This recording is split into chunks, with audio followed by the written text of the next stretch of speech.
Vote নিয়ে আলোচনা এখন সারা দেশে। নানান বয়সী নানান পেশার মানুষ নির্বাচন নিয়ে কি ভাবছেন সেটা জানতে সারা দেশে ঘুরে বেড়াচ্ছে চ্যানেল আই-এর ক্যামেরা। আজ জানবো নির্বাচনকে ঘিরে মাদারীপুরের ভোটারদের কথা।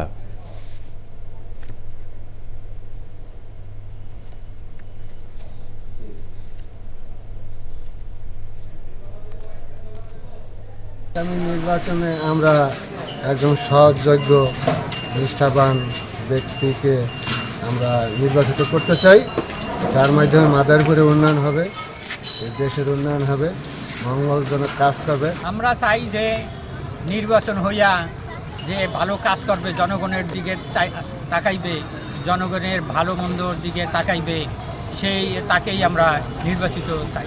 বিগত দিনে এই রাজনীতি আমরা চাই না।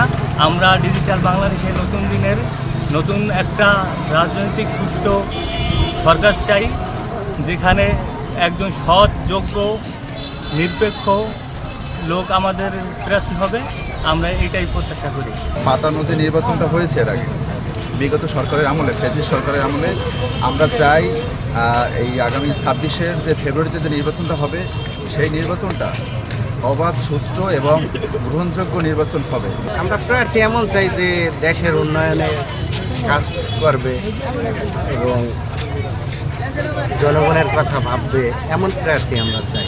যে নির্বাচনী ব্যবস্থায় দুর্নীতিবাজ লোকরা ধর্মীয় পরিবর্তে সমাজের সৎ, যোগ্য এবং মানুষের কল্যাণের জন্য কাজ করে, এরকম প্রার্থী হওয়ার সুযোগ থাকবে এবং নির্বাচনে বিজয়ী হওয়ার পরিবেশ থাকবে। আসলে আমরা ভাই একটা সৎ এবং যোগ্য লোক চাই। এটা সবসময় একটা বলার কাজ বলি, কিন্তু অ্যাকচুয়ালি আমরা কিন্তু সৎ যোগ্য লোক আমরা পাই না, পাইও নি, এ পর্যন্ত কখনো পাই নাই। এখনও সেটাই কামনা করি।